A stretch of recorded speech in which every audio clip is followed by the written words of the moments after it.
교회 안에서 어떻게 살아야 되는가, 교회에서의 삶에 대해서 한번 같이 살펴보면 좋을 것 같아서 디모데 전후서를 했습니다. 후서에는 바울이 처형당하기 바로 직전이었기 때문에 이 마지막 유언이 적혀 있어서 특별히 더 이렇게 무게감이 와 닿습니다.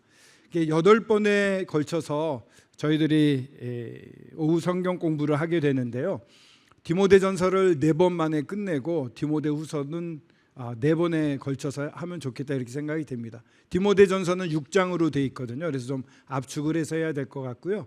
디모데후서는 4장으로 되어 있기 때문에 한 번씩 다루면 좋겠다 이렇게 생각을 합니다.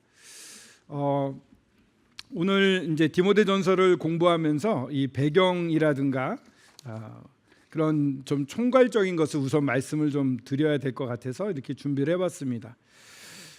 배경은 사도행전은 마지막에 28장에 보시면 맨 마지막이 투옥되는 장면으로 로마를 향해서 로마에 도착하는 장면으로 끝나게 됩니다. 그런 다음에 좀 감옥에 갇히게 되는데, 감옥이라기보다는 가택연금 같은 집에서 활동 밖으로 못 나가게 하지만 오는 사람들은 다 만날 수 있는 그런 좀 자유로운 환경 속에서 연금 생활을 했습니다. 일단 그래도 그것도 감옥이었기 때문에 투옥이라고 말할 수는 있습니다. 그렇게 생활을 2년 정도 하다가 한 63년 초라고 보여지는데, 여러 학자들의 이러한 이제 61년이나 60년에 투옥이 돼서 한 2년 정도 투옥되어 있었습니다. 근데 가이사 앞에서 무죄로 석방을 받게 됩니다. 하지만 로마에는 머물지 못하고 추방을 당하게 되죠. 강제로 출국을 당하게 돼서 나온 다음에 우리가 읽었던 빌립보서나 골로새서나 빌레몬서에 나 이렇게 너희한테 갈게라고 썼던 그 계획대로 그 지방을 다니게 됩니다. 그래서 여기 배경에 보시면은요, 세 번째 꼭지에 빌립보서에 보면은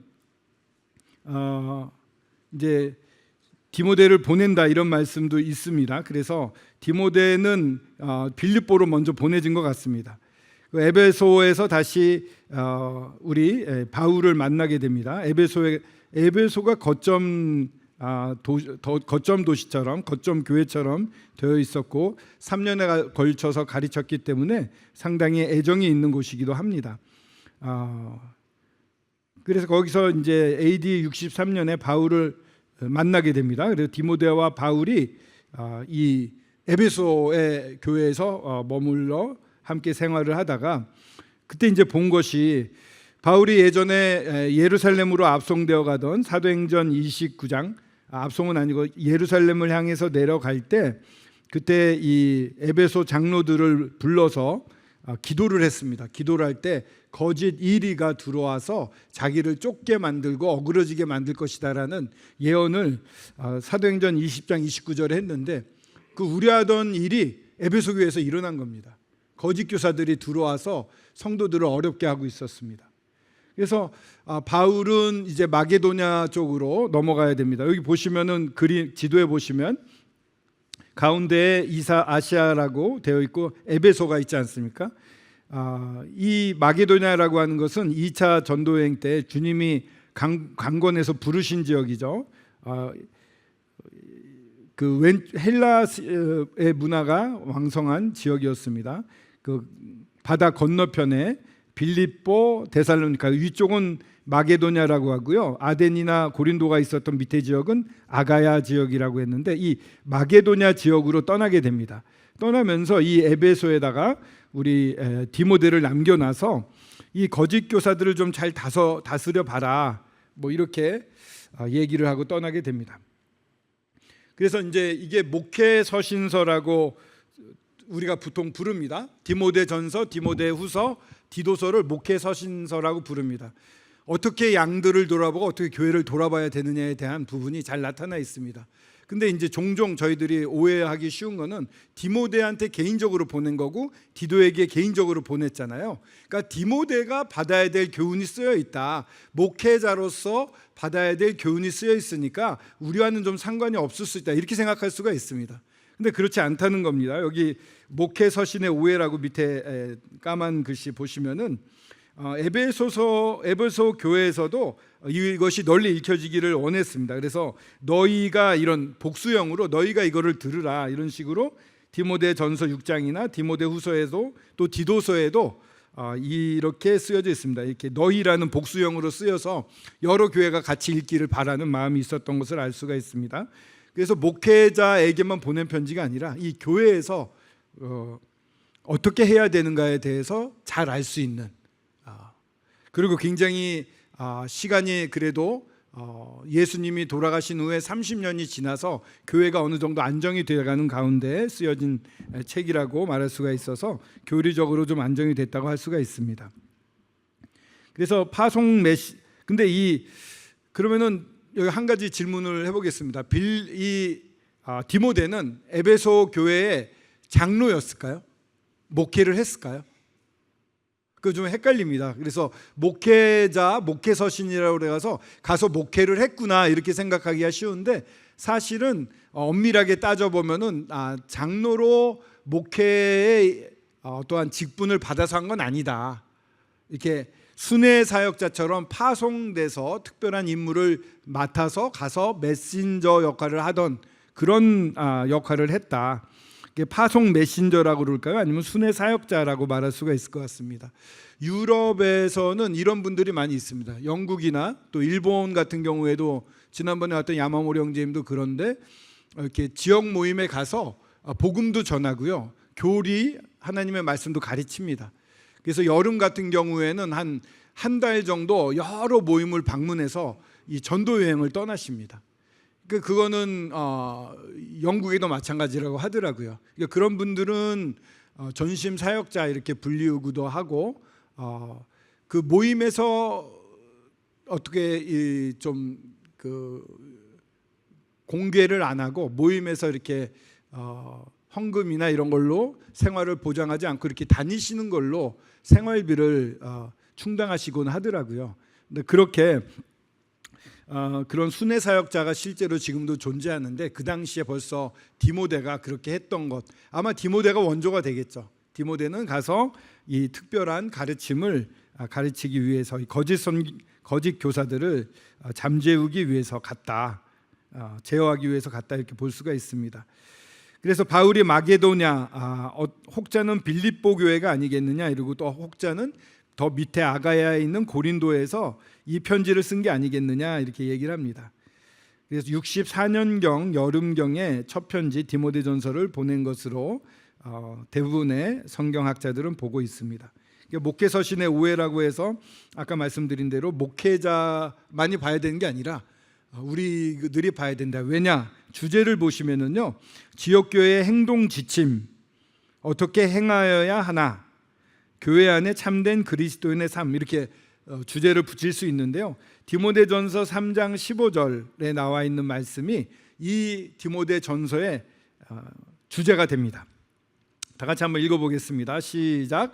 만일 내가 지체하면 너로 하여금 하나님의 집에서 어떻게 행하여야 할지를 알게 하려 함이니 이 집은 살아계신 하나님의 교회요 진리의 기둥과 터니라, 이렇게 되어 있습니다. 하나님의 교회라고 하는 건 홈이라는 말이 쓰여졌는데, 하나님의 가정이라고 보시면 됩니다. 이 가족이라는 겁니다. 교회는 또 진리의 기둥과 터다. 기둥이라고 하면 옛날에는 방을 붙였어요. 이렇게 방. 그래서 로마 시대 때 뭔가 이 사람들에게 공지를 하려고 그러면은 큰 기둥에다가 문서를 써서 이렇게 붙였는데, 그래서 딱 보기만 하면 뭐가 뭔지 알 수 있습니다. 교회를 보면 진리가 이런 것이구나 하고 깨달을 수 있게 하는 게 이 교회인 것입니다. 그리고 그 터가 됩니다. 이 터 위에 진정한 교회가 세워지고 또 모든 것에 참된 것이 이 교회를 통해서 이루어집니다. 이 교회를 만물을 충만케 하시는 충만이라고 교회를 말합니다. 사실은 저희들이 몰라서 그러는데요, 이 교회가 세상에 어떻게 보면 중심입니다. 주님이 보시면 이 교회를 통해서 하나님의 일이 이루어진다고 봐도 그렇게 말해도 과언이 아닐 것 같습니다. 여하튼 이런 교회 안에서 하나님의 가정 가운데 어떻게 행하여야 할지, 물론 디모데가 행해야 될 것뿐만 아니라 여기 보면은 이 서신의 목적에 보면은 이렇게 그 밑에 뒷페이지에 보시면은요 내용이라고 있는데요. 이 페이지 왼쪽에 첫 번째는 이 가르침에 대한 부분이 나옵니다. 1장에는 그 거짓 교사가 어떤 것이고 거짓 가르침이 어떤 것인데 참된 교사, 참된 건 어떤 거다. 디모데는 어떻게 그럼 가르쳐야 되느냐가 1장에 나옵니다. 2장에는 공적인 기도와 여인들의 역할이 나오고요. 3장, 4장에는 교회에서 섬기는 자들, 장로와 집사들의 자격에 대한 부분이 나오고 4장에는 좋은 일꾼들은 이런 것이다 라고 가르치고 있습니다. 5장, 6장에는 여러 관계들이 나옵니다. 종이 어떻게 상전을 대해야 되냐 이런 것도 있을 뿐만 아니라 참된 과부가 어떤 또 그 나이 드신 어르신한테는 어떻게 대해야 되는지 또 부자들은 어떻게 해야 되는지 여러 관계에 대해서 교회에 어떠한 지켜야 될 그런 부분들이 잘 나타나 있습니다. 이런 내용들이 되어 있기 때문에 이거는 그 디모데뿐만 아니라 거짓 교사들뿐만 아니라 우리 모두에게 필요한 책입니다. 서신의 목적을 보시면은 지역 교회와의 관계, 지역 교회 안에서 어떤 관계를 유지해야 되는가, 서로 간에 있어서의 관계가 중요하고요. 또 그릇된 가르침에 대한 경고가 나와 있습니다. 그래서 제일 중요한 것은 디모데한테 보냈잖아요. 디모데를 격려하는 것이 있습니다. 디모데는 어떤 사람이었는가 밑에 나오는데 연소한 사람, 나이가 좀 어렸습니다. 뒤에 보면은 이분이 바울의 첫 전도여행 AD 46년, 47년경에 구원받았지 않았나 싶습니다. 그때가 10대 후반 내지 20대 초반이었다고 한다면 그로부터 한 14년, 15년 지났거든요. 그러니까 30대 중반에서 40대가 안 된 40대 중반 정도 됐다고 볼 수가 있습니다. 30대 중반이 여기 계시나요? 어떻게 30대만 안 계신 것 같아요? 저기 뒤에 계시네요. 예. 효주자매님과 우리 찬웅 형제님도 30대죠? 예. 저런 형제님들이 여기 계신 분들을 이제 가르쳐야 되는 겁니다. 그러니까 엄청난 부담이 되셨을 거예요. 연장자를 대상으로 가르쳐야 되는 부담이 있었습니다. 그리고 바울의 선교 여행 때 동참을 하기 시작했고 그때가 벌써 10대 후반이나 20대 초반이었으니까 지금은 한 30대 중반. 옛날에 고대인들도요 30대 중반은 연소하다고 그랬나 봐요. 오래 살았나 보는데 이레니우스라는 그 학자가 말하기를 30대는 40대로 향하여 가는 젊은이의 첫 단계다 이렇게 얘기를 했답니다. 그래서 굉장히 연소하게 평가를 받았고요. 또 이 디모데가 좀 소심합니다. 소심한 사람이라고 이렇게 보여지는데 보면은 고린도 교회에 보낸 편지에도 디모데가 이러거든 너희는 조심하여 그로 두려움 없이 너희 가운데 있게 하라. 너무 거칠게 다루지 말라. 되게 그런 걸 좀 이렇게 권면하고 있고 또 디모데 후서에도 보면 하나님이 주신 마음은 두려운 마음이 아니다. 이렇게 뭔가 이렇게 더 기력이 떨어져 있었던 것 같아요. 디모데 후서에 가 있을 때 또 나를 부끄러워하지 말라 이래서 이렇게 좀 부끄럼도 많이 타는 사람이 아니었는가 이렇게 생각이 되고 또 바울을 그리워하면서 지금 맡겨진 사역이 너무 버거웠어요. 그래서 마게도냐로 디모데전서 1장 3절에도 마게도냐로 갈 때 너를 권하여 머물라 한 것, 너를 권해서 머물라고 했다. 근데 디모데후서에도 내 눈물을 생각한다. 이렇게 눈물도 많고 뭔가 이렇게 막 적극적인 사람은 아니었던 것 같아요. A형이었을지도 모르겠죠.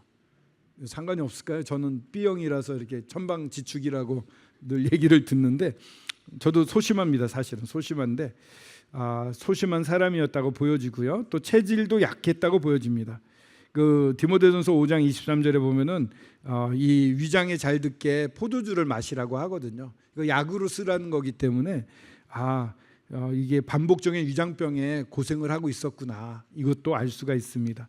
그러니까 뭐 나이도 어린데다가 마음도 막 이렇게 베드로 같은 그런 성격도 아닌데다가 허약 체질에다가 그럼에도 불구하고 이 바울과 떨어져 있지 않은 늘 함께했던 정말 영적으로나 육신적으로나 너무 든든한 사람이었습니다.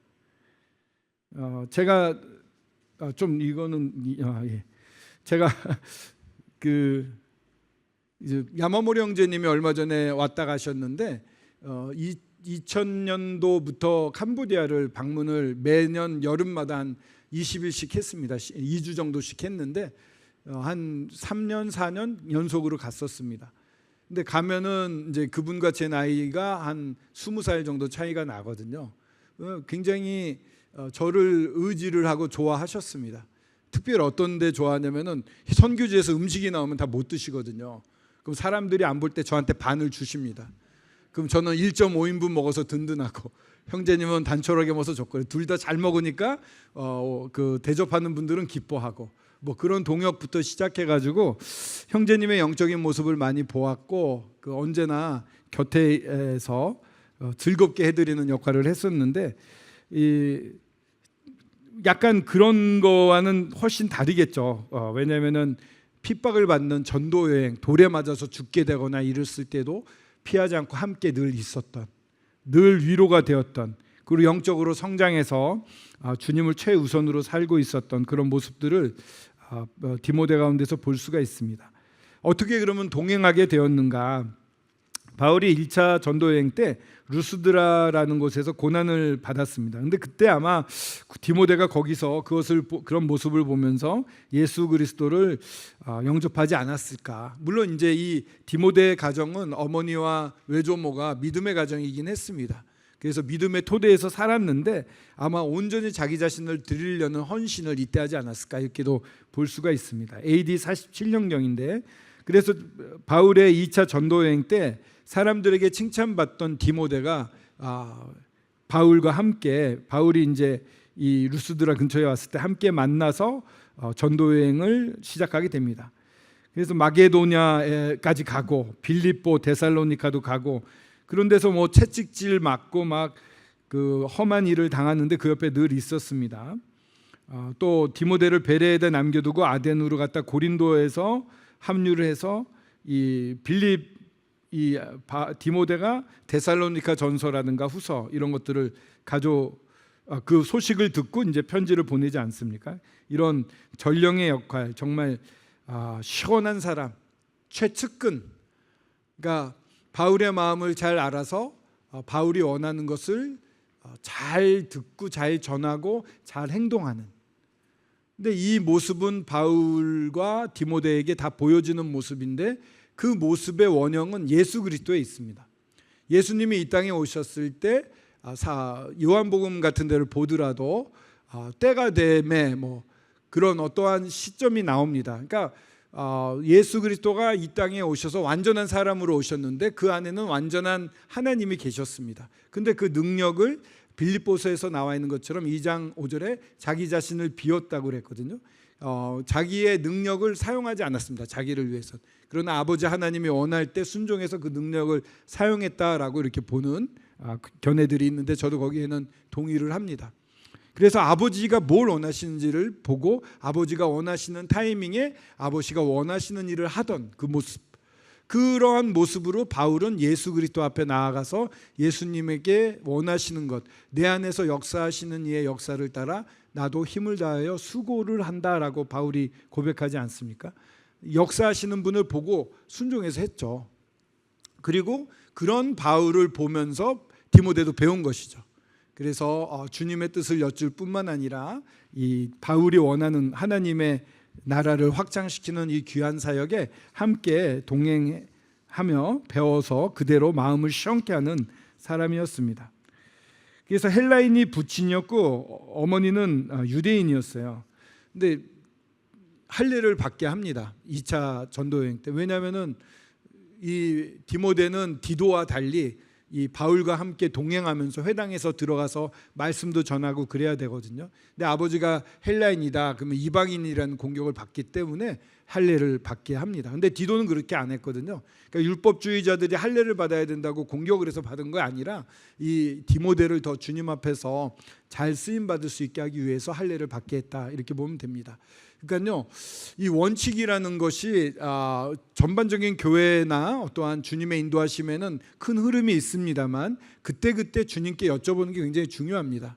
그러니까 이스라엘 백성들이 이 가나안 땅에 들어가려고 그랬을 때 여호수아나 갈렙이 말했던 것을 듣고 안 갔더니 하나님이 진노하셨잖아요. 근데 그 다음 날 하나님 가지 말라는데도 자기들끼리 올라가잖아요. 이게 옳은 거니까 할게요. 이거 아니거든요. 그 순간에 가장 옳은 거는 주님이 뭐라고 하시느냐에 달려 있습니다.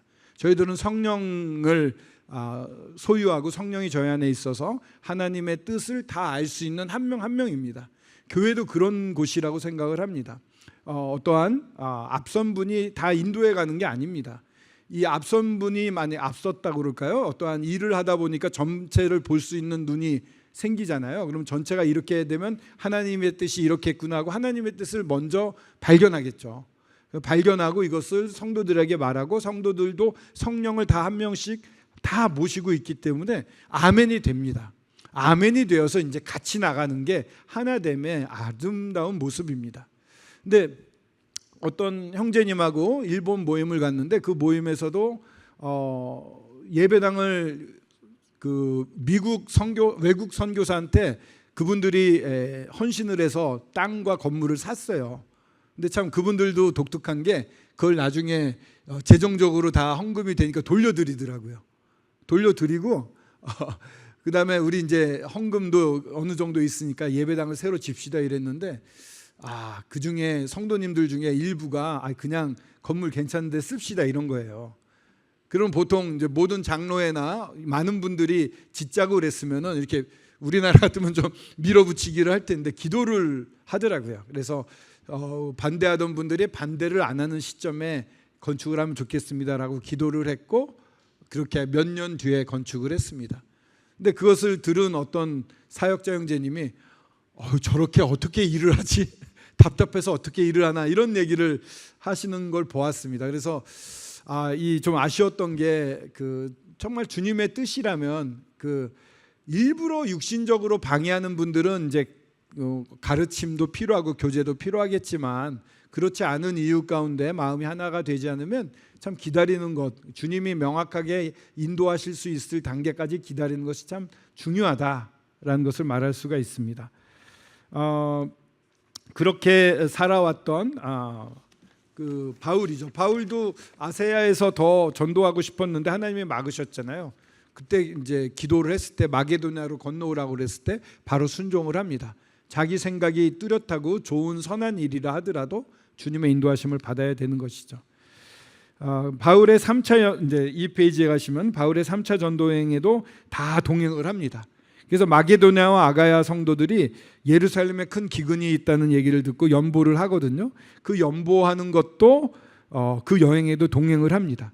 뿐만 아니라 로마로 가서 로마에 투옥되어 있을 때도 같이 있습니다. 죄송합니다. 여기 옥중서신을 디모데후서를 넣었는데 원래는 에베소서가 들어갑니다. 디모데후서를 지워주시고 빌립보서, 에베소서, 골로새서, 빌레몬서가 옥중서신 4편인데 이 중에 에베소서를 제외한 빌립보서, 골로새서, 빌레몬서에 1장 1절에 함께 있다는 게 쓰여져 있습니다.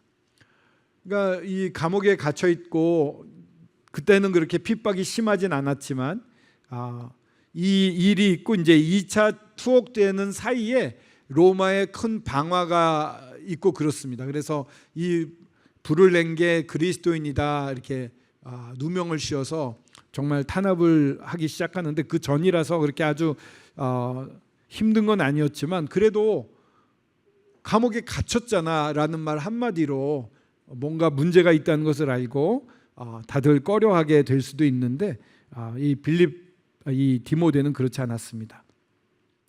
그리고 바울 곁에 늘 있는 자였고요. 바울이 AD 67년경에 순교하게 되는데 그때는 이제 에베소 교회라든가 이렇게 보내심을 받아서 어디서 사역을 하고 있었습니다만 이렇게 늘 바울을 만나고 싶어했고 함께 있고 싶어했고 그러나 하나님의 뜻을 조차 성령이 원하시면 그것을 순종하는 사람이었습니다. 그래서 내용은 아까 말씀드린 대로 여러 관계들과 또 이 잘못된 가르침 어떻게 대처를 할 것인가 이런 부분과 또 이 디모데를 격려한 것으로 되어 있고요. 여기에 이제 교과서에 나와 있는 것을 제가 정리를 좀 했습니다. 이 디모데 전후서 디도서까지 옥중서신, 목회서신이라고 하는데 관통되어 있는 내용들이 몇 가지 개념이 나와 있습니다. 믿음이 나옵니다. 배교의 시대, 벌써 주님을 믿은 자들, 참 신자들, 거듭난 사람들인데도 주님을 떠나는 일이 이미 그 당시부터 일어난 것 같습니다. 믿음에 파선한 자가 있다고 그랬거든요. 그러니까 우리 시대도 많이 있습니다. 이 믿음을 갖고 떠나는 사람들. 벌써 그때부터 시작이 되는데 아직도 어쩌면 지금 더 심각해졌겠죠. 어떤 이들은 믿음에서 파선했다. 어떤 이들은 믿음을 떠났다. 어떤 이들은 믿음을 배반했다. 어떤 이들은 믿음을 저버렸다. 믿음을 떠났다. 믿음에서 벗어났다. 이런 표현들이 디모데전서에만 해도 6번 나오게 됩니다. 이 에베소 교회가 참 본이 되고 사랑이 넘쳤던 교회인데 사랑이 떠나가고 또 이렇게 배교가 일어나는 슬픈 모습을 보게 됩니다. 저희 시대는 어떨까요? 저희 시대는 정말 이 뭔가 간절함이 없는 시대가 아닐까요? 그러니까 가족들에 대한 구원은 좀 간절히 하더라도 핍박도 없고 사실 이제 제가 일본 얘기를 많이 듣는데 일본만 다른 외국은 많이 못 가봐서 그런 것 같습니다. 선교지 중에서도 이제 예수님을 믿었다고 그래서 몽골 같은 데서도 부모님한테 맞기도 하고 감금당하기도 하고 그런 분이 계셨는데 일본에서 온 어떤 형제님이 자기가 예수님 믿었을 때 아버지가 이렇게 죽도로 때리고 회사 가야 되는데 가둬놓고 엄마는 나 죽는다고 막 그러시고 그런 간증을 했더니 엄청 위로를 받더라고요. 예수님을 믿을 때 핍박이 있습니다. 일본에서는 믿음이 약하다. 그리고 뭔가 약한 사람들만 믿는 것이다. 그리고 저 사람의 도리를 하지 않는다. 예를 들어 사람이 죽으면은 향을 피워야 되는데 일본은 이 영혼관에 있어서 사람이 죽었을 때 공양을 잘 하지 않으면 원령이 되어서 사람들을 해친다. 우리 가족과 우리 조직과 우리나라를 해친다. 이런 생각이 있습니다. 근데 가서 누가 회사 사람이 돌아가셨는데 가서 향을 안 피운다? 그럼 그 원령이 우리 회사를 전부 나쁘게 할 거라는 두려움에 빠지거든요. 근데 크리스천 안 하거든요.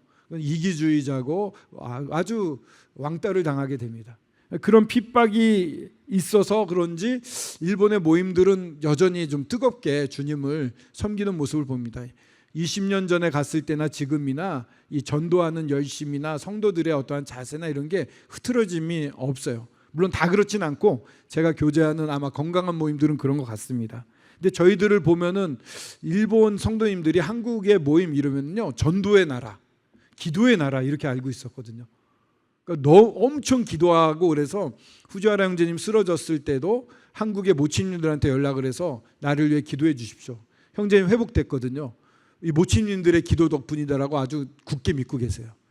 그 한 20년, 30년 전에 한국의 교회들은 더 기도를 했고 전도도 더 열심히 했습니다. 늘 우스갯소리로 하지만은 김선훈 형제님께 얘기 들어보면 옛날에 동대문 시절에 버스 정류장에 사람을 벽에 몰아붙여놓고 막 얘기하는 사람 이렇게 막 이렇게 전도를 했다는 거예요. 누가 저렇게 공격적으로 하지? 우리 성도님이네 뭐 이랬다고.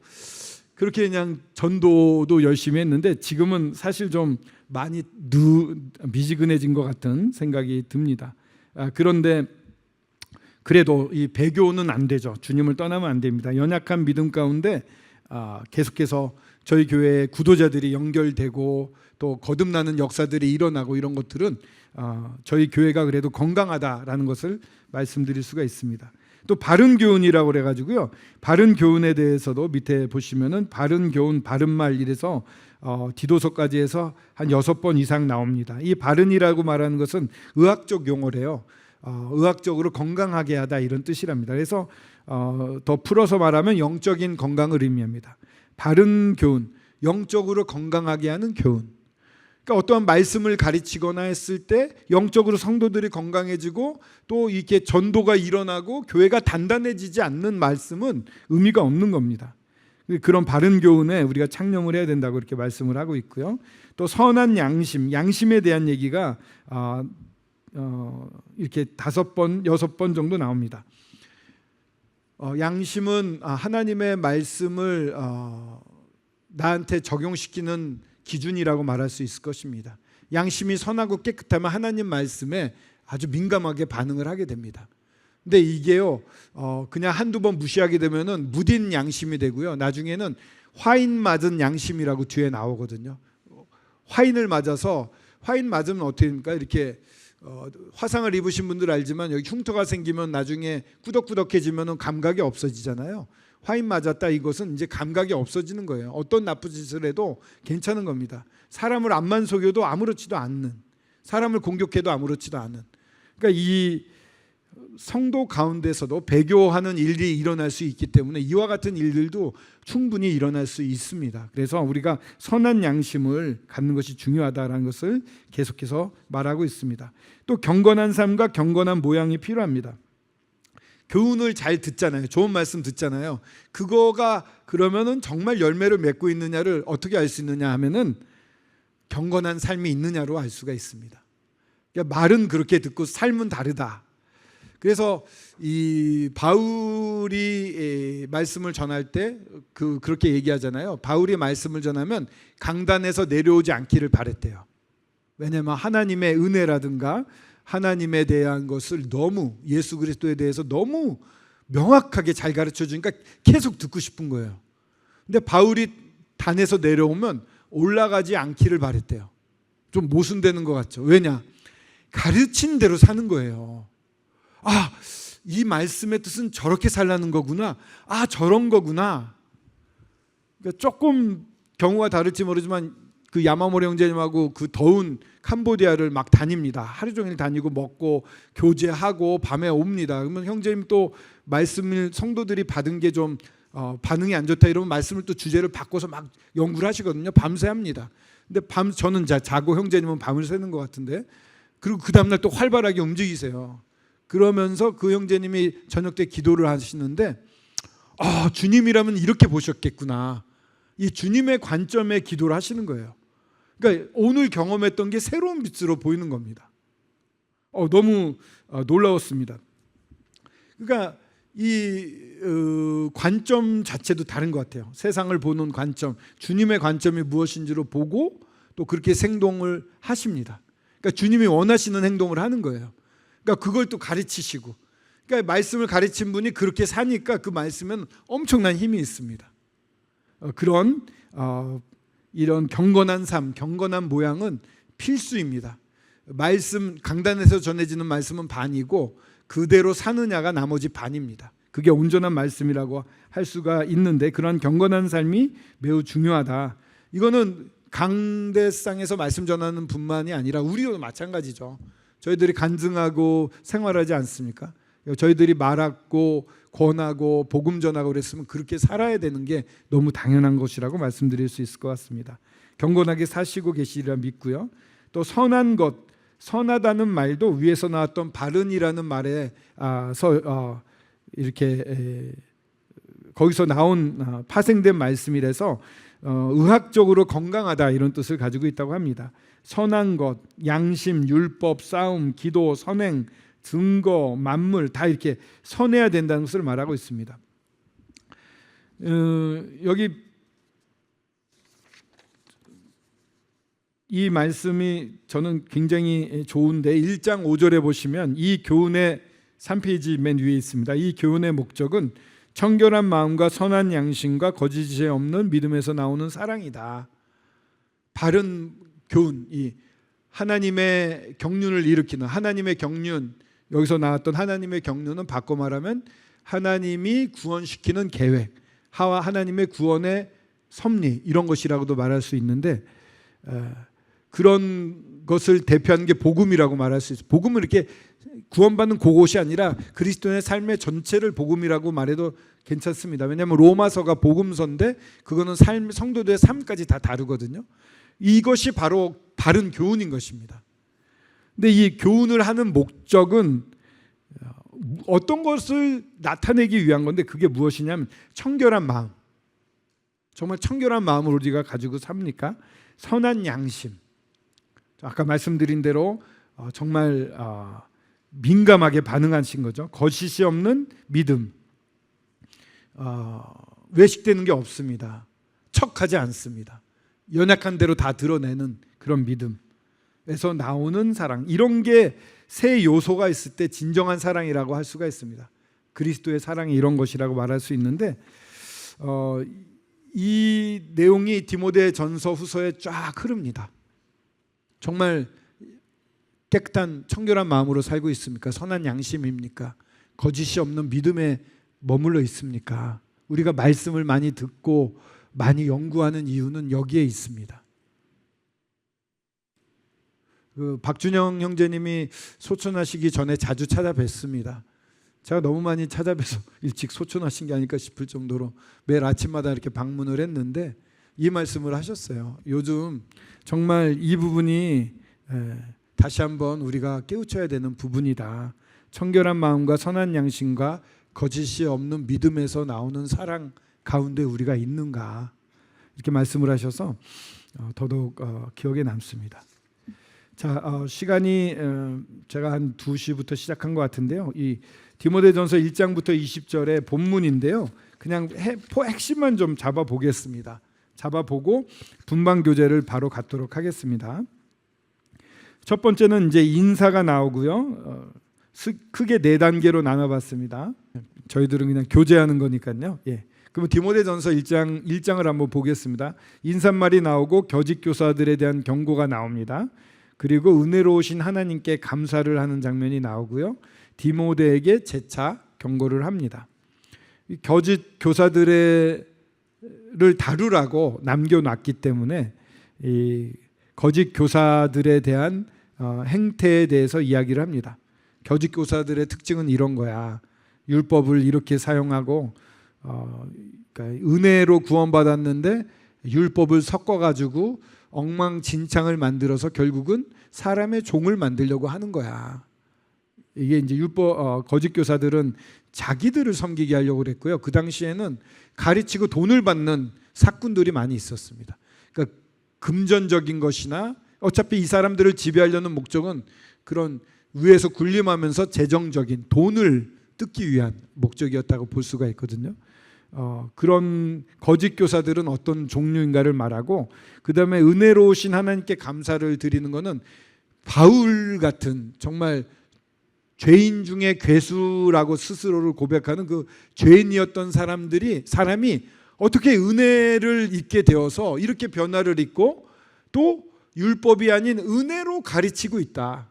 그러니까 요거는 은혜로운 하나님께 감사, 이거는 바꿔 말하면 은혜로운 교사, 뭐 이렇게도 말할 수 있습니다. 은혜로운 교사에 대해 바울을 살펴보는 것이죠. 그리고 이제 마지막에 다시 한번 선한 싸움을 싸우라고 디모데한테 경고를 합니다. 디모데라는 교사, 디모데는 어떤 교사가 되어야 되는가? 그러니까 1장을 교사적인 측면, 가르치는 사람 측면에서 보면 거짓 교사에 대한 부분이 설명이 되는 거고요. 그 다음에 두 번째는 바울이라는 교사는 어떤 사람인지, 그 다음에 디모데라는 교사는 어떻게 그러면은 앞으로 해야 될지를 이렇게 설명하고 있다고 나눠서 보셔도 좀 더 이해하기가 편할 수 있을 것 같습니다. 인사를 한번 읽겠습니다. 1절 2절인데요. 우리 구주 하나님과 우리 소망이신 그리스도 예수의 명령을 따라 그리스도 예수의 사도된 바울은 믿음 안에서 참 아들 된 디모데에게 편지하노니, 하나님 아버지와 그리스도 예수 우리 주께로부터 은혜와 평강, 긍휼과 평강이 내게 있을지어다. 첫 인사로 이렇게 자기가 어떻게 사도가 되었는가를 밝힙니다. 명령에 따라서 된다고 그러죠. 근데 좀 특이한 게 구주 하나님이라고 되어 있습니다. 구주 예수 그리스도는 익숙한데요. 구주 하나님은 좀 구주 하나님도 구주라고 불렀네. 근데 신약 성경에 한 4군데 이렇게 구주라는 표현을 씁니다. 그래서 이거는 뭐 독생자를 보내주시고 또 믿게 하시고 믿는 자에게 영생을 주시는 그 모든 계획이 아버지 하나님을 중심으로 이루어지잖아요. 주관하셔서 하시잖아요. 그래서 하나님에게도 구주 하나님이라고 부르는 건 전혀 이상하지 않다, 이렇게 말할 수가 있고요. 우리의 소망이라고 되어 있는데요. 이 오로지 영생을 얻고 천국에 들어가는 건 주님에게만 있습니다. 주님이 우리를 사랑하신 그 은혜로우신 사랑, 그 인격과 십자가에서 우리를 위해 모든 죄를 사해 주신 대속의 사역, 인격과 사역으로 말미암아 저희들은 오로지 천국에 갈 수 있습니다. 영원한 생명을 얻을 수 있고 영원히 살 수가 있습니다. 밑에 이렇게 점에 표시를 해놨습니다. 그리고 참 아들 된 디모데, 참 아들, 진짜 아들은 아닙니다. 그러나 영적으로 진정한 아들이다, 이런 표현으로 되어져 있습니다. 편지를 하노니 하나님 아버지와 그리스도 예수 우리 주께로부터 은혜와 평강이 너에게 있을지어다. 여기 보시면은 그리스도 예수라는 말과 예수 그리스도란 말이 성경에 같이 나옵니다. 주 예수 그리스도란 말과 그리스도 예수. 그 세 번째 보시면 죽으시고 부활하사 승천하시고 하나님 우편에 앉아 계시다라는 개념이 그리스도 예수. 주님의 어떠한 사역에 대한 부분이 더 강조되었다고 볼 수가 있습니다. 신분이라든가.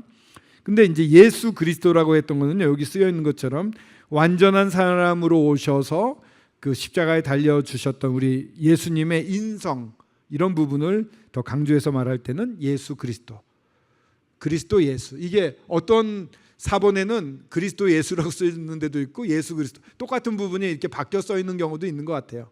근데 여하튼 그리스도 예수라고 하면 우리에게 이루어주신 사역을 강조하고 있다. 죽으셨다가 부활하시고 승천하시고 하나님 우편에 앉아 계시는 우리 주님을 표현할 때는 그리스도 예수라고 표현을 한 것으로 이렇게 보여집니다.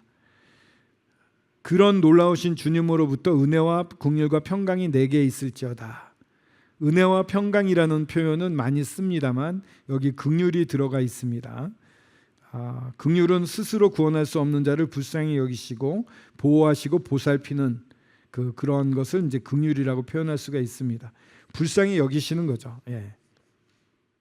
그리고 은혜는 자격 없는 자에게 베푸시는 친절, 그리고 또 하나님과 화해로 얻는 내적인 안정감, 이게 평강입니다. 이 아버지와의 화해가 다들 잘 되시나요? 제가 아버지와의 관계가 지난번에도 말씀에서 나눴습니다마는 좋지 않게 헤어졌기 때문에 아버지 마지막을, 그래서 아버지에 대한 게 굉장히 좀 이렇게 소통이 안 됐어요. 그러다 보니까 하나님에 대해서도 좀 소통이 안 되더라고요. 수년 그랬던 것 같습니다. 근데 이제 하나님이 정말 나를 사랑하셔서 나의 예수 그리스도로 말미암아 죄를 다 사해 줬을 뿐만 아니라 나로 말미암아 기뻐하고 온전히 거리낌이 없는 관계가 됐구나. 그래서 갓난 아이들이 막 아빠하고 막 달려 들어가면 아빠가 와락 안아주듯이 언제든 아빠, 아버지 하고 달려 들어가면 그냥 와락 안아주시는 분이구나. 이렇게 완전한 화해가 이루어진 때가 있었던 것 같습니다.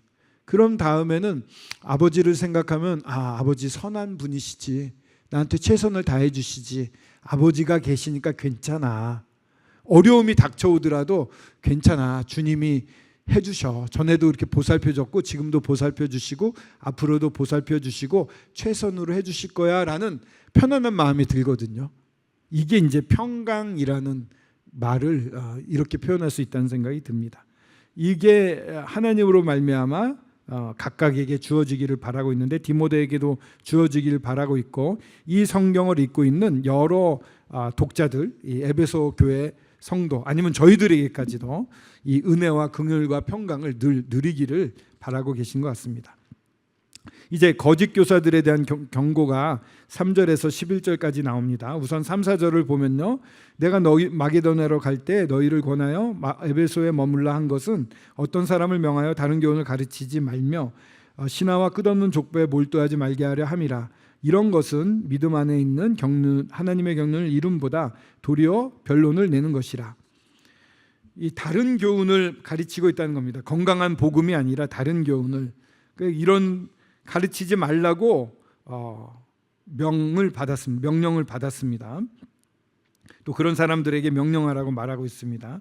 4절에 나오는 이 다른 교훈은 율법주의와 신비주의입니다. 골로새서에 나왔던 것과 같은 이 육신은 의미가 없고 더 새로운 뭔가를 추구해야 된다, 뭐 이렇게 우리가 아는 영적인 것 이상의 영적인 세상이 있다. 그러니까 비교를 자꾸 시키는 거예요. 이건 아니고 이게 진짜야. 일로 따라와. 이렇게 하는 거. 율법주의도 왜 이거 못해? 이거 완벽하게 해야지. 왜 못해? 왜 못해? 자꾸 비교시키는 겁니까? 나는 이런 단계까지 갔어. 너는 못 갔어? 다음 단계로 와야 돼.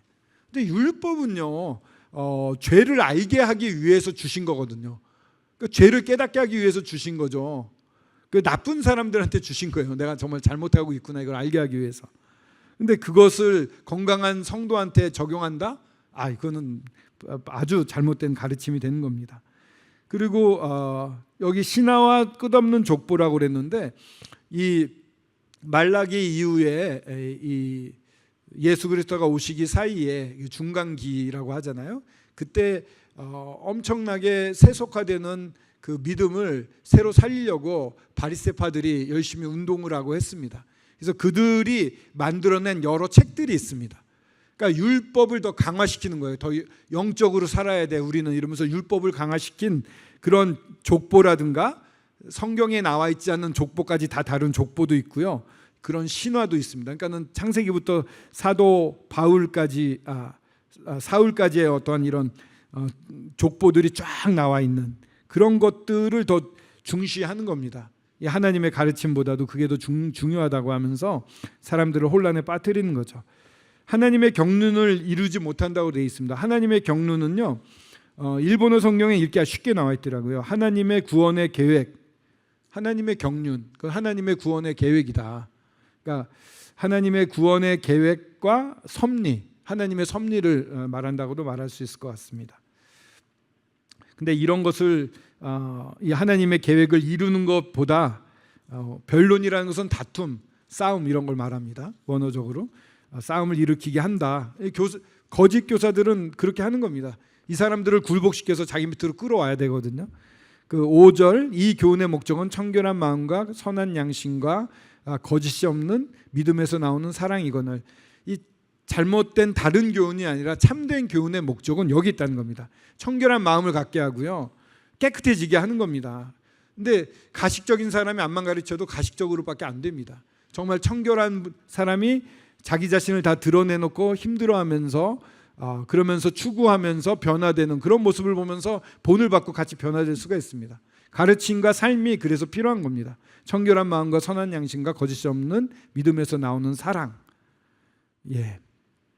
이 교훈의 목적이랬는데 이 명령이라고도 이 교훈은 번역이 됩니다. 이 명령, 이렇게 가르쳐야 되는 명령의 목적은 그러니까 올바른 길로 가야 되는 것은 이것이다라고 제시를 하고 있는 것이죠. 은혜의 복음에는 저희 복음 전하잖아요. 복음이 딱딱하면 안 됩니다. 뭐라 그럴까? 제가 자꾸 하도 2000년도에 일본에 3개월 동안 가면서 일본의 24개 모임을 방문을 했어요. 여러 모임을 가봤습니다. 굉장히 율법적인 교회 가봤어요. 그 모임에 갔더니 복음을 전하는데 세상 예화를 들지 말래요. 우리는 하나님 말씀만 듣고 싶다는 거예요. 그래서 바울도 예화를 많이 들었는데 무슨 말씀이, 예수님도 이런 비유를 많이 들었는데 무슨 말씀이지 이렇게. 그리고 제 간증을 하지 말래요. 우리는 사람의 이야기를 듣고 싶지 형제의 이야기를 듣고 싶지 않대요. 내 안에서 일어난 하나님의 역사인데 그게 어떻게 사람의 일이지? 어떻게. 그래서 주문한 대로, 또 한국 분들은 시간을 2시간 쓴 분이 있어서 너무 놀라웠대요. 어느 분이 먼저 갔는데 복음 시간을 1시간 쓰라는데 2시간 썼나 봐요. 그건 잘못이죠. 그래서 시간 딱 맞춰서 예화도 다 성경에서 끄집어서 복음을 전했습니다. 근데 놀랍게도 그 오후에 매주 일요일마다 오후에 복음을 전하는데 그 복음 시간에 구도자가 한 명도 안 왔어요. 그러니까 왜 안 올까 생각해 보면 좀 이해도 됩니다. 성도님들이 그렇게 손님으로 초빙을 할까 방문했지만 말씀을 부탁하는데 그렇게 조건을 달고 딱딱한 거예요. 이 지금 말한 청결한 마음과 선한 양심과 거짓이 없는 믿음에서 나오는 사랑 없었어요. 못 느꼈습니다. 판단하고 이러면은 주님한테 혼날지 모르겠습니다만은 정말 따뜻함이 없었거든요. 그래서 제가 이제 복음을 열심히 전했는데 저를 그 밤에 재워주시러 가시는 그 장로회 중에 한 분 같아요. 나 같으면 그때 요렇게 복음을 요렇게 전하겠어 이러시더라고요. 제가 전한 거를 거기에다 플러스 알파 하면 더 좋은데 이렇게 수정을 하시더라고요. 그래서 마음이 많이 무너졌죠. 그래서 복음이 있는 곳에는 사랑이 있어야 됩니다. 사랑이 없으면은요, 울리는 꽹과리라고 했는데 교회로서의 기능을 못 합니다. 그러니까 주님이 나를 사랑한 것처럼 서로 사랑해야 되는 거고요. 복음을 전할 때는 반드시 수반되는 것이 사랑이고, 이 사랑을 만들어내는 진정한 그러한 것들은 여기 나오는 이 마음, 양심, 거짓이 없는 믿음, 이런 것들이 너무 중요합니다. 다시 한번 이 거짓 교사와의 그 비교가 확 드러나게 됩니다.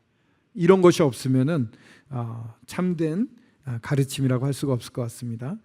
6절과 7절 보겠습니다. 근데 사람들이 이에서 벗어나, 거짓 교사들이죠, 헛된 말에 빠져 율법의 선생이 되려 하나 자기가 말하는 것이나 자기가 확증하는 것도 깨닫지 못하는도다. 그러니까 이게 아구가 안 맞습니다. 은혜와 율법을 섞어버리니까 자기가 뭔가 단정을 내려도 거기서 나오는 힘도 없고요, 어떤 열매도 없는 것입니다. 그러니까 뭘 말하는지 모르는 혼란에 빠지게 됩니다. 그러니까 가르치는 것보다 질문을 많이 할 거예요. 막 이렇게 공격적인 질문을 많이 할 수도 있습니다. 그렇게 헛된 말에 빠지다고 하는 것은 목표물에서 벗어나다, 이런 것입니다. 헛된 말로 이렇게 빠져 들어가는 겁니다. 8절, 9절, 10절, 11절 같이 읽을게요. 그러나 율법은 그 사람이 그것을 적법하게 했으면 선한 것이면 우리가 아노라.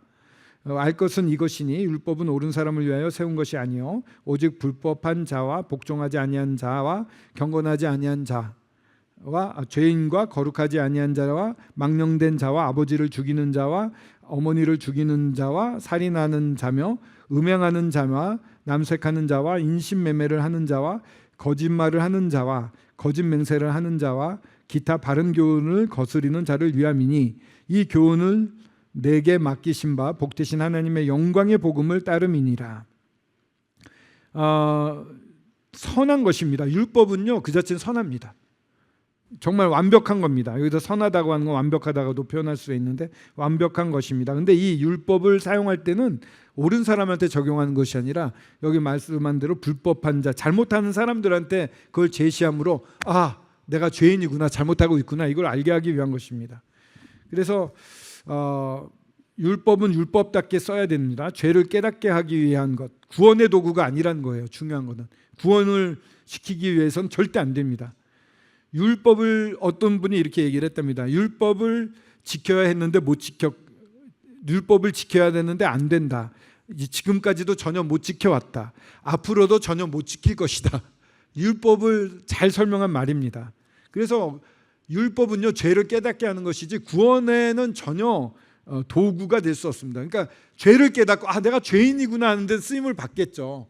근데 이 율법을 통해서, 행위를 통해서 뭔가 열심히 함으로 구원받는다, 그건 처음부터 잘못된 겁니다. 많은 가르침이 그렇잖아요. 교회 와서 열심히 헌금하고 열심히 교회 나오고 뭐 열심히 하면은 천국 간다는 일반적인 교회들에서 그렇게 많이들 잘못 가르쳐 왔는데 그렇지 않습니다. 이게 이제 섞여 있는 것이고요.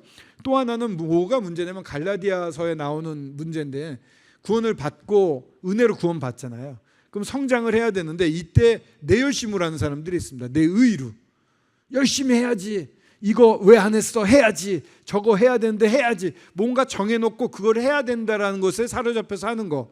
물론 초기의 훈련은 좋을 수도 있습니다만 사실은 그 힘을 주시는 분은 주님이십니다. 그걸 하게끔 하시는 것은 여기 12절에 보면 나를 능하게 하신 그리스도 예수, 이렇게 되어 있잖아요. 나를 능하게 하시는 분은 예수 그리스도예요. 바울이 구원받고 나서 이렇게 능력 있는 자가 될 수 있게 하시는 것은 주님으로부터 나오는 것입니다. 그러니까 뭐가 바탕이 되냐면요, 사랑이 바탕이 돼요. 이것도 그러니까 주님이 너무 좋은 거예요. 너무 주님이 사랑스러운 거예요. 그 사랑을 받았기 때문에 이 사랑이 흘러나가는 거죠. 그러니까 내 주변에 있는 성도들이 사랑스럽습니다. 처음에 구원받고 성도들 보면 천사같이 보여요. 막 너무 아름답습니다. 근데 그 상태가 유지를 하면 좋은데 뭐가 문제인지 갑자기 이제 천사로 안 보인다고 막 그러시고 나중에 다시 천사로 보이는 때가 있는 것 같습니다. 제가 좋아하는 경상용 일본의 그 형제님은 처음에 그 좋은 상태가 계속 좋아졌어요. 이렇게 실족을 안 하더라고요. 우리는 한번 첫사랑을 잃어버린 거 아니야 이러면서 한번 넘어지는데 그거 없이 꽤 크더라고요. 그래서 뭐가 차이일까 이런 생각을 해보는데 아마 이 사랑이 전파되고 이 전파된 사랑이 더 퍼지고 그런 가운데 사실은 이 전도하는 삶이 같이 가야 되지 않나 이런 생각을 해봅니다. 이건 제 그냥 그 비교해 보면서 그렇지 않나 추측인데요. 베이스에 전도가 깔려 있으면은요, 그냥 모든 영혼이 귀해 보이고 모처럼 온 영혼이다 그러면 더 귀해 보이는 거예요. 이 사람을 얻을 수 있으면 얼마나 좋을까. 그러니까는 자기가 가진 시간이나 이런 재물이나 이런 거 막 쓰게 되거든요. 그런 모습을 보면서 또 불이 붙어요, 옆에서. 그래서 또 그 불이 붙고 그런 모습이 아닐까. 그래서 이 거룩한 삶과 복음, 이 복음 그냥 전한 걸로 끝난 게 아니라 영혼을 따야 되잖아요. 이렇게 이게 복음을 전한다. 여기서 말할 때 복음을 전하는 뒤에는 열매들이 있는 것을 전제로 해서 말씀을 드리는 거라고 생각이 되거든요. 복음을 아름다운 복음이다 이랬을 때는 교회의 성장에 같이 들어가 있다고 생각이 돼요. 그런 교회 성장이 되기 위해서 이 아름다운 이런 사랑과 더불어 이 전도의 열심 두 가지가 있어야지만 그리스도인이 정상적으로 자라나는 것 같습니다. 이 사랑의 이제 교리를 공부를 하더라도 교리에도 그것을 그대로 사는 삶이 따라야 됩니다. 사랑이 같이 있어야 됩니다. 교리에도 마찬가지로 전도를 할 때도 사랑이 있어야 됩니다. 그러니까 사랑이 없으면은 교회가 교회답지 못합니다. 그러니까 저희들이 회복돼야 되는 게 만약에 있다고 한다면 이 사랑이 아닌가. 그 사랑을 오게 하는 것은 청결한 마음, 거짓 선한 양심, 거짓이 없는 믿음에서 나오는 사랑. 정말 솔직하게 주님 앞에 살고 성도 앞에서 사는 것이죠. 그래서 문제가 되는 이 율법주의는 뭐냐면은 성장할 때 자기 열심으로 하고 뭔가 정해놨으니까 해야지라고 하는 그런 율법적인 생각이 지배할 때 성장이 없습니다. 금방 포기하게 되고 오히려 반발, 보상심리 이런 게 나올 수가 있습니다. 그러나 이 주님이 해주신다. 경험해 보시면 아시잖아요. 뭔가를 했는데 그 결과가 끝까지 좋은 것은요, 내 힘으로 한 게 아니라 주님이 도우셔서 했을 때 그런 결과를 보게 됩니다. 그러니까 내 힘으로 아시잖아요. 뭔가 누구가 이렇게 다퉜는데 화해를 했다라든가 아니면은 이런 그 주로 이제 관계에서 많이 나오는 것 같기도 하고 또 이제 전도를 열심히 하는 것도 그렇고 그런데 어떻게 그냥 열심히 호소해서 하는 거는 이 육신이 발동돼서 하는 것인데 이 육신을 발동시키는 게 성령으로 말미암아 발동시키는 것 이게 진짜다 이렇게 말씀을 드릴 수 있을 것 같습니다. 그리고 이 쭉 나와 있는 것들이요 여기 십계명에 대한 부분들이 쭉 나와 있습니다. 윗부분에 거룩하지 아니한 자, 망령된 자 이거는 하나님과의 관계를 말하는 것이고요. 9절 중반 아버지를 죽이는 자 밑에서부터는 십계명의 하반을 말합니다. 십계명의 1조부터 4장까지 네 가지는 하나님과의 관계고요. 그 다음부터 안식일을 그러니까 그 다음부터 5조부터 10조까지 십계명 이 나머지 6계명은 이 사람과의 관계를 말합니다. 그 부모를 공경하라는 게 5계명, 살인하지 말라 6계명, 음행하지 말라 7계명, 탈취하지 말라 8계명, 거짓말하지 말라 9계명 이렇게. 그러니까 이 10계명에 해당되는 내용은 정말 완벽하고 필요한 것입니다. 이게 옳은 기준이 되는데 이걸 가지고 건강한 성도들에게 가르치면서 혼란하게 만들고 은혜를 뺏어가고 사람의 지배 밑으로 들어오게 하는 거 이게 잘못된 것입니다. 11절에 보면 이 교훈은 내게 맡기신 바 복되신 하나님의 영광의 복음을 따름이니라. 이런 올바른 가르침 지금 말하고 있는 게 다 올바른 가르침입니다. 이 율법 이거 잘못된 겁니다. 근데 이 근원이 뭐냐 이렇게 가르칠 수 있는 근원이 뭐냐 맡기신 바 복되신 하나님의 영광의 복음 그게 기준이 되고 있다는 걸 말하고 있습니다. 복음을 따름이니라는 말은 다른 말로 하면 위탁해 주셨다 이런 말이기도 합니다. 이 하나님이 이 주님이 디모데에게 이 올바른 교훈을 위탁하셨다. 저희들에게도 위탁을 하신 겁니다. 그래서 저희들은 이 복음을 따라서 거짓 교사들을 잘 대처할 수 있습니다. 그 12절부터 17절까지는 은혜로우신 하나님께 감사입니다. 나를 능하게 하신 그리스도 예수 우리 주께 내가 감사함은 나를 충성되게 여겨 내게 직분을 맡기심이니 내가 전에는 비방자요 박해자요 폭행자였으나 도리어 긍휼을 입은 것은 내가 믿지 아니할 때 알지 못하고 행하였음이라. 우리 주의 은혜가 그리스도 예수 안에 있는 믿음과 사랑과 함께 넘치도록 풍성하였도다. 나를 능하게 하셨다. 이건 은혜로 능하게 하셨다는 것이고요. 위에 꼭지에 나와 있는 것처럼 바울의 구원의 회상인데 율법을 이길 수 있는 능함이라고도 이렇게 표현할 수 있을 것 같습니다.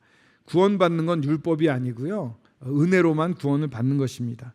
그리고 계속해서 강하게 만들어주시는 능력 있게 해주시는 것은 은혜입니다. 율법이 아닙니다. 그리고 비방자요 박해자요 내게 직분을 맡기셨다고 그랬는데 이 직분이라고 하는 것은 이 섬길 수 있는 것 이것도 은혜로 말미암은 것입니다. 율법으로는요 도저히 그 많은 것을 다 클리어하고 다 이룬 다음에 어떻게 일을 하겠습니까? 은혜로 연약한 자들도 세워서 쓰시는 그 은혜로 말미암은 것이라고 말할 수가 있겠고요. 또 13절에 전에는 비방자요 박해자요 폭행자였다.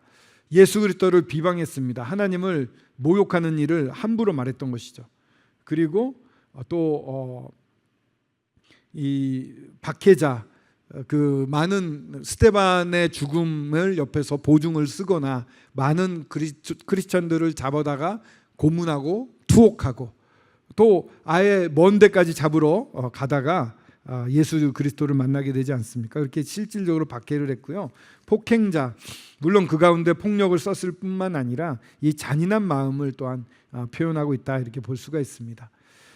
그런데 이런 사람이 완전 은혜 가운데 변화를 입었잖아요. 14절에 나와 있는 것처럼 우리 주의 은혜가 그리스도 예수 안에 있는 믿음과 사랑과 함께 넘치도록 풍성하였다. 이렇게 악한 사람이었는데 말도 안 되는 과거가 있는 사람인데 주님의 은혜가 오히려 넘치는 겁니다. 믿음과 사랑과 함께 이 신뢰할 수 있다는 게 얼마나 감사가 되는지 모르겠습니다. 그래서 이 모든 것이 참 주님의 은혜로 말미암았다. 이 율법을 이기는 것도 은혜고요. 이런 삶을 살면서 성도들을 가르칠 수 있는 멋진 교사가 된 것도 은혜로 말미암았다 이렇게 말할 수가 있을 것 같고요. 15, 16, 17 읽겠습니다.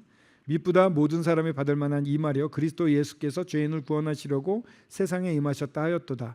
죄인 중에 내가 괴순이라. 그러나 내가 긍휼을 입은 까닭은 예수 그리스도께서 내가 먼저 일체 오래 참으심을 보이사 후에 주를 믿어 영생 얻는 자들에게 본이 되게 하려 하심이라. 영원하신 왕 곧 썩지 아니하고 보이지 아니하고 홀로 하나이신 하나님께 존귀와 영광이 영원 무궁하도록 있을지어다. 아멘. 처음에 이 15절 너무 명확하지 않습니까? 모든 사람이 받을 만한 이 말이요. 이 미쁘다 모든 사람이 받을 만한 이 말이에요. 이것도 서로 반복돼서 나오는 부분인데요. 그리스도 예수께서 죄인을 구원하시려고 세상에 임하셨다. 이 말이 이제 그 당시에 어떠한 유행하는 말처럼 예언처럼 이렇게 여러 사람의 회자되었던 것 같습니다. 이 말이 참 받을 만한데 뭐냐? 그리스도 예수께서 죄인을 구원하시려고 세상에 임하셨다. 너무 명확합니다. 죄인을 구원하러 오셨다 이게요. 근데 죄인 중에 내가 괴수다 이렇게 돼 있는데요. 이 밑에 보시면 이 바울이 AD 57년에는 사도 중에 지극히 작은 자다 이렇게 자기를 표현합니다. 사도들 중에 내가 좀 못났지 이렇게 했는데 그 몇 년 지난 3년이 지난 AD 60년에는 모든 성도 중에 지극히 작은 자보다 더 작은 나 성도들이랑 비교했을 때 난 정말 보잘것없는 자예요 하고 아주 낮아졌습니다. 근데 이제는 죄인 중에 괴수다, 최고 죄인, 으뜸 가는 죄인이다 이렇게 얘기를 하고 있습니다. 그러니까 이 AD 64년 4년 만에 더 낮아진 것입니다.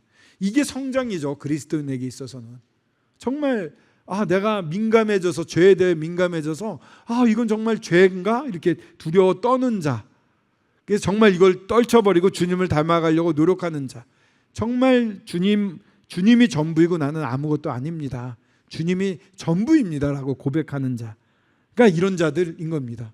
점점 낮아지는 자들이요.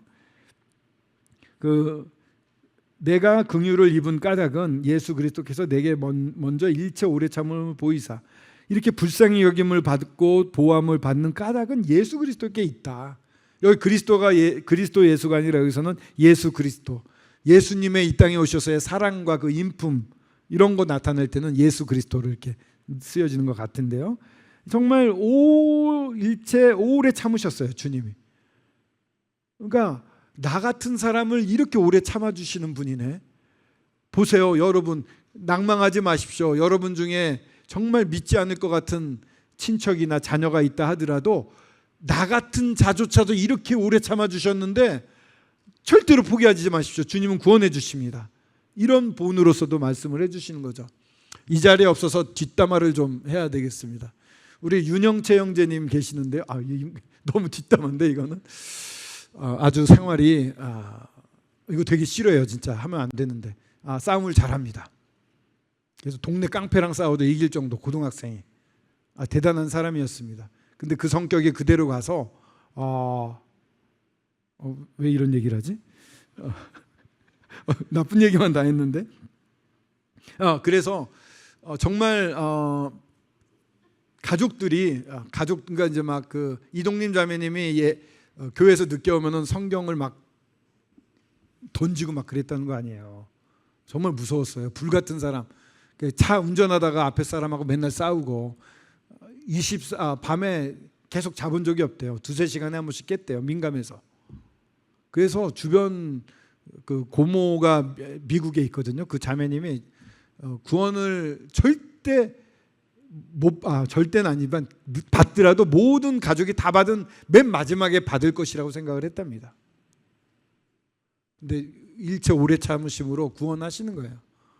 그래서 저는 지금은 너무 순전하게 이 복음, 어제도 바나바반 MT를 갔는데 거기서도 청년하고 줌 연결해가지고 상담을 하더라고요. 그러니까 머릿속에 완전히 이 주님의 영광, 전도로 가득 차 있어요.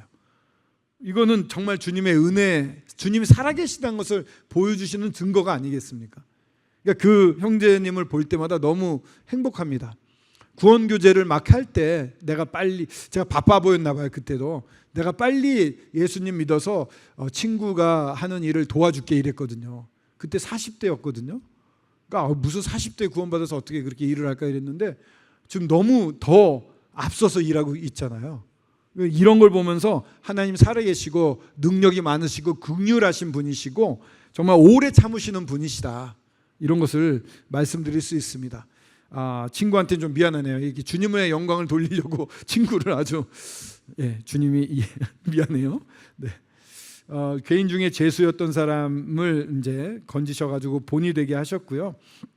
17절에 영원하신 왕 곡 썩지 아니하고 보이지 아니하고 홀로 하나이신 하나님께 존귀와 영광이 영원 무궁하도록 있을지어다. 아멘.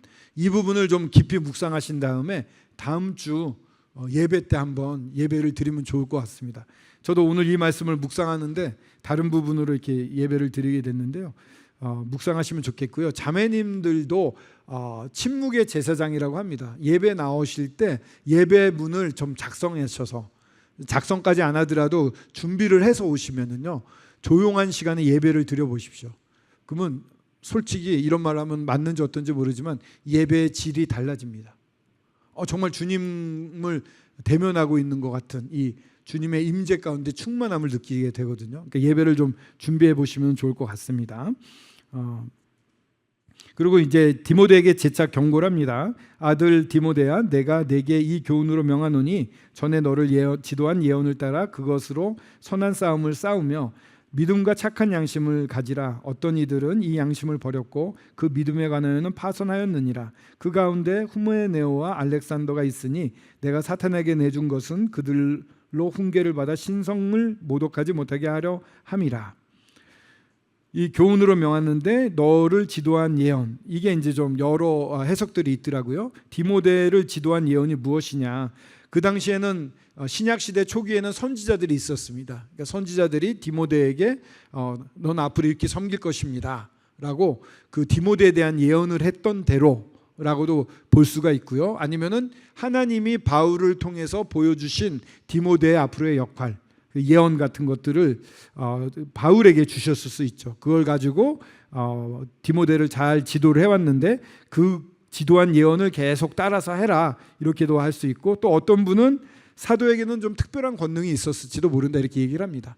근데 제가 볼 때에는 이 두 번째, 이 바울에게 주님의 말씀을 해주시고 그 디모데도 그 얘기를 들었고, 이 장로회에서 이 예언 안수를 받았다는 얘기도 있는데, 이렇게 여럿이 있는 가운데 바울이 그러한 이야기를 이렇게 이런 예언이 있었다, 넌 이렇게 될 거다 하면서 그러면 그렇게 되려면 이렇게 해야 된다라는 조언을 받은 게 아닌가, 이렇게 좀 보고 있습니다. 여하튼 하나님으로 말미암은 것입니다. 선한 싸움을 싸우되 믿음과 착한 양심을 가지라. 여기도 또 얘기합니다. 믿음과 착한 양심을 가져라. 그리고 어떤 이들은 이 양심을 버렸다고 그랬습니다. 양심이 무뎌지면 화인 맞아서 딱딱해지고 결국은 그 믿음이 파손하는 데까지 이를 수가 있습니다. 그 가운데 후메네오와 알렉산더가 있는데 내가 사탄에게 내어준 것은 그들로 훈계를 받아 신성을 모독하지 못하게 하려 함이라. 이 장로나 목회를 하는 분이면 출교를 할 수 있을 텐데, 바울이 에베소에 있다가 마게도냐로 떠났다고 그랬잖아요. 에베소에 머물러 있을 때 행한 일인데, 아마도 그 장로나 여러 성도들한테 그렇게 하는 게 좋겠다라고 이렇게 권해서 출교가 된 게 아닌가, 이렇게 보여집니다. 어떤 신성을 모독했는지 모르겠지만은요, 무섭습니다. 믿음이 파손하게 되면 그 완전 사람의 육신이 100% 이상 드러나서 예전에 알던 성도와 다른 모습이 됩니다.